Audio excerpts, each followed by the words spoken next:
Hello and welcome to another political dialogue program. This week we're gonna have a very important guest from Sinn Féin Ireland. Sinn Féin's national chairman of Sinn Féin, Declan Kearney. Dear Declan, thanks for joining us today. Thank you for having me, Erem. Thank you so much. Dear Declan, you have visited Istanbul for the big conference. We will come to that one, this important topic. But first of all, as an opening, I would like to ask, how do you evaluate Kurdish leader Abdullah Öcalan's call for peace and democratic society? In your opinion, what were the impacts and reflections of this call, first of all? It's an extremely important intervention.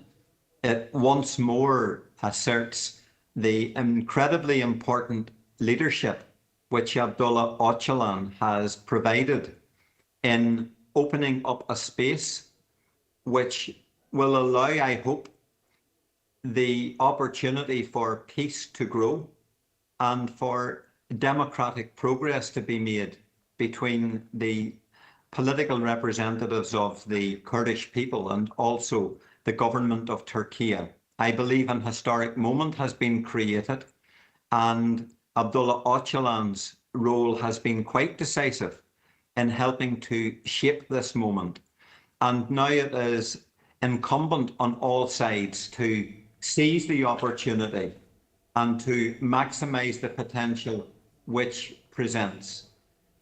Thank you, Declan. Also, how do you assess the significance and potential impact of the conference you attended at Istanbul in the context of the conflict-ridden peace and resolution efforts in Turkey? What was your observations from the conference? Firstly, it was an international conference, and it brought representatives from political organizations and civic societies from both the global north and the global south. The particular session in which I participated drew upon the experiences of the Irish peace process, the South African liberation struggle, and the processes of conflict resolution in Catalonia and in the Basque Country. And while no two situations are ever directly the same, and no two peace processes ever parallel one another, it is really important to draw from international experience in order to learn from the best experiences of what has worked in other places, and which may well be transferable to your own situation as the leaders of the Kurdish people attempt to develop a process of engagement and dialogue with the government of Turkiye. And certainly the focus of my remarks was to, on the one hand, outline the protracted nature of how we developed the Irish peace process over a very long period of time indeed, to the point when we arrived at a peace settlement in 1998. And that was 27 years ago. And to this date, 27 years on, the Good Friday Agreement has still to be implemented in full. But it is a model of peace building and conflict resolution, which is now irreversible. It's very robust. And it is opening up new opportunities for us as Irish people to find a way towards securing national self-determination in the time ahead. And we have set ourselves as a party, the Sinn Féin party, the largest party in Ireland, the political objective of achieving for our people unity referenda on self-determination before the end of this decade. So it is my hope that my contributions to the conference in Istanbul on Saturday, alongside the experiences shared by other colleagues, may in some way provide ideas and perspectives on what may well be applicable to the situation in Kurdistan and also in Turkiye.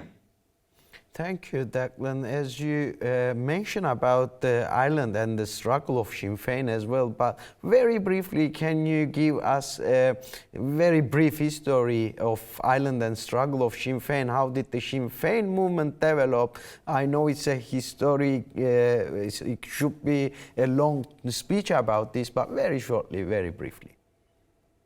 That is a big question to try and answer in a short time. However, the context to Ireland is that we have endured centuries of colonisation by Britain.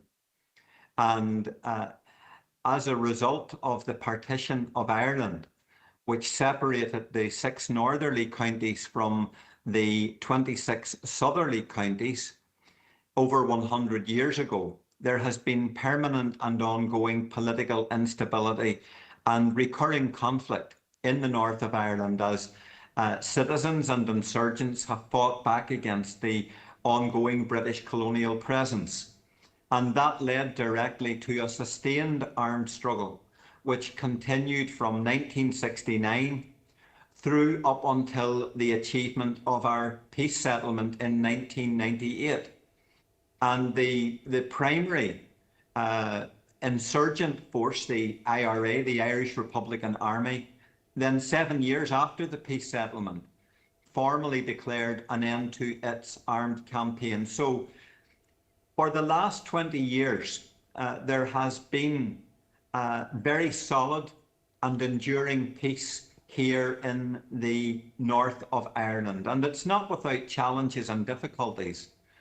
But in the course of all of that transition and change, Sinn Féin has evolved into a mass political party now representing the majority of citizens across the island of Ireland, both in the northern state and in the southern state. The Good Friday Agreement peace settlement established regional power sharing arrangements under law within the north of Ireland so that no single party could ever again dominate and subjugate others to the type of apartheid and discrimination and injustice which previously existed. And this is a very positive thing. It is also the basis upon which we continue to manage democratic change and transformation in society. So a power sharing coalition exists in the north of Ireland, and Sinn Féin leads that power sharing coalition.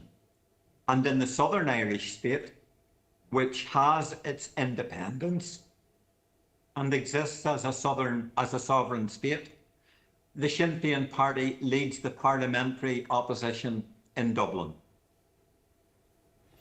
Declan, thank you so much. It was a wide question and needed a time to answer that, but you put it in a nice wording in a limited time. Thank you so much. So the next question is about the Kurds have always taken the Irish people's struggle for freedom as an example. What are the similarities and differences between these two communities' struggles? That can be very briefly as well. We have limited time, sorry.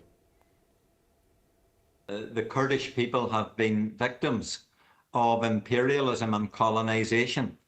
And to that extent, there is a very clear similarity between your experience and the experience of Irish people. We have endured many of the same experiences. Secondly, Kurdish and Irish people have both lived through sustained political conflict and warfare and have suffered as a direct result of armed struggle and state repression. And I think we also share a deep desire to see the transformation of our societies, to see new political arrangements, national democracy prevail, which works in the interests of the many and not the few. And these are the similarities. Of course, there are many divergences, there are many differences. But when you take a broad picture view of the experience of the Kurdish people and the Irish people, it is one of repression and colonization, and a very concerted and ambitious vision for hope and transformation. And this is the wish that we have as Irish people for our brothers and sisters from the Kurdish people, that you will in time arrive at a point where a permanent and democratic peace settlement is secured on behalf of your people, and that the government of Turkiye will recognise that bold and courageous decisions have been made by your representatives and that these deserve reciprocation. The Irish peace process was built upon courageous and far-seeing unilateral initiatives to begin with. These created the conditions which allowed for multi-party talks and eventually the signing and adoption of our peace settlement. But to this day, we have a peace settlement, but we do not have a political settlement. So in the first instance, I think what can be learned from Ireland is the importance of establishing permanent, peaceful conditions and circumstances in order for other political change to be advanced of a national and democratic nature. But this is entirely conditional upon all sides to the peace process acting in good faith, trusting one another, and agreeing that they will work collaboratively together. And strategically, this is what was achieved in the Irish peace process. And I think this has yet to be achieved in relation to the situation between the political leaders of the Kurdish people and the government of Turkiye. Thank you, Declan. You already explained what has been achieved in the process in Ireland, but could you please also comment on what do you see as the biggest shortcoming on the part of the Turkish state in the peace process in Turkey, very shortly? Yes, that's an important question. I have yet to see concrete evidence that the government of Turkiye is committed to opening up a new way forward in this process. That is not to say that the intent does not exist, but we do need to see movement in a very concrete and practical way. So there need to be confidence building measures from the government of Turkiye which match the initiatives that have been taken by the PKK and by the interventions and the leadership shown by Abdullah Öcalan and so many others. This will be very important for building a pathway forward. And I would appeal to the government of Turkiye to recognise that the leadership of the Kurdish people are resolved and committed to creating new political relationships towards securing peace, and then creating new democratic and national political arrangements going forward. But it will require movement on the part of the government of Turkiye to recognise that there is something important happening, and then in turn there will be an obligation on both the government of Turkiye and the representatives of the Kurdish people to find a partnership, to work together, to recognise that peace will be built slowly, but it cannot be built by one side alone.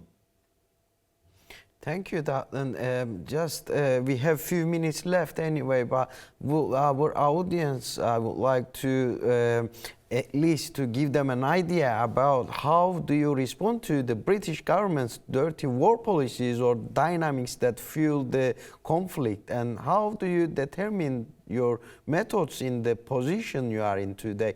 This can be very shortly as well, please. One characteristic of the conflict in Ireland in recent decades was the role played by the British government. It was a protagonist to the conflict. It wasn't a bystander. It was directly implicated and involved in a war against our people. And one of the strategies which the British government deployed was the use of dirty war tactics. It recruited, organised and directed death squads. It also deployed very vicious and cruel policies and strategies of repression against citizens who opposed the occupation. And while we arrived at the peace settlement in 1998, and that was done on the basis of the British government accepting co-guarantor responsibility for the implementation of the Good Friday Agreement, alongside the Irish government, there have been many examples of how the British government has faltered and failed to live up to its responsibilities. This is why we say the peace and the political processes in Ireland continue to remain a work in progress. It does not follow that the British government has consistently adhered to its responsibilities at all times. It's also important to recognise, and I do think this is important for consideration by the representatives of the Kurdish people. The other side is never monolithic. And this was the case with the British government. It never acted in a monolithic way. It never always spoke with one voice. And this can be both positive and negative, because through the process of negotiation, it is possible to find others on the other side, and we did with the British government, who were reasoned, who were far-seeing, and who recognised the importance of establishing peace and making reform and transformation. But by the same token, elements who were to the fore of running Britain's war in Ireland within the security and the military establishment never reconciled themselves to the terms of the peace process. They never completely reconciled themselves to what it meant to have a peace settlement. And to this day, there are still sections of the British and the security establishment in a context of our peace settlement, which is enduring and resilient and irreversible. These are elements who still remain psychologically and politically at war with the Sinn Féin leadership. Thank you, Declan. Also, our audience would like to know what will happen after the papers are being signed after the peace process. So, is achieving peace is difficult, and is sustaining the peace even more difficult? What has it been like to maintain peace for you for 27 years now? Or let me put it in this way: how was it achieved? How did you succeed? What was the main source of your strength in creating an irresistible peace process? Very shortly, please. There have been many setbacks and many challenges, and today there remain challenges for us, particularly in the context of managing the power sharing arrangements in the north of Ireland. So this remains a contested state. That's why I emphasise we have a peace settlement, but not a political settlement. But the Good Friday Agreement provides a framework of rules which allows us a context within which to seek to navigate our difficulties and to move forward in as collegiate a way as possible. The British and the Irish governments continue to have overriding responsibilities for ensuring that the peace process remains steady and on course, but they also have responsibilities for ensuring that the Good Friday Agreement functions to its optimal. The road is not straight, and there is a long distance still for us to travel. It is our view that only when we arrive at a point when there is a political settlement will we finally put behind us the setbacks and the challenges. And for Sinn Féin and for progressive-minded and democratic-minded people in Ireland, that point of a political settlement will be achieved when the Irish people have access to self-determination, and that is provided for under the terms of the Good Friday Agreement. And our party have set ourselves the political objective of securing unity referenda in both the northern state and the southern state by the end of this decade. And it is my hope that if we secure a date for those referenda, that we will successfully win the campaign to bring about constitutional change and commence a transition to Irish reunification. To your other question, our North Star, our guiding framework as a party is our national strategy, which has existed now for the better part of 40 years. So every decision that we take is taken and benchmarked against critical strategic objectives.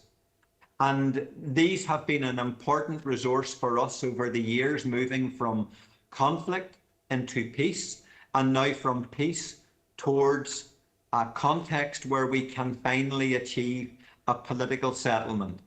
And what is essential in moving forward through this strategic process at all times has been to constantly build popular support for our strategy and for our leadership and for our party Sinn Féin. And we have successfully addressed ourselves to maximising and expanding popular support, and then using that popular support to develop measures of political strength that allows us to use that support to constantly move forward towards progress, deeper peace, towards national reunification, and ultimately the achievement of national reconciliation for all of our people. Thank you, Declan. Just 2 minutes more, please. I have 2 questions, 1 minute each, please. You know, the very important topic is about the inclusion of the Kurdish people existence and rights into the legal and constitutional order is very important. So what should the Turkish state administration do in this regard, do you think? What is your suggestion? Very shortly, please, and then we're going to have your message. 2 things. Firstly, there must be complete and full democratic engagement with the representatives of the Kurdish people. This must be done in a very inclusive way, and it must be sustained. And secondly, the government of Turkiye must show flexibility in relation to the further changes which must be brought about. Thank you so much, Declan. Very shortly, as a last message, what message would you like to send to Abdullah Öcalan through our TV channel? He might be watching this, or he might be able to watch it in the future. Very shortly, please. Well, firstly, I hope that Abdullah Öcalan is watching, and if not, that others will deliver this message from me to him off camera. But on behalf of the Sinn Féin leadership, I extend to him our very warm solidarity and our fraternal greetings.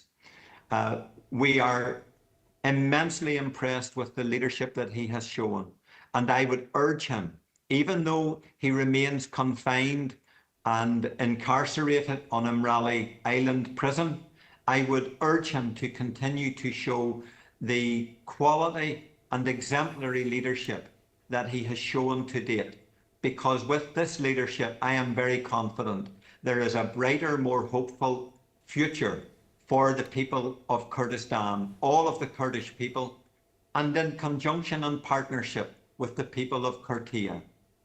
National Chairman of Sinn Féin from Ireland, Declan Kearney, thanks for joining us, and thank you for your valuable comments. You're very welcome. Thank you so much. We came to another political dialogue program, and this week we spoke to Sinn Féin's Declan Kearney. Thanks for joining us, and thanks for listening to us. We will see you on the next political dialogue program.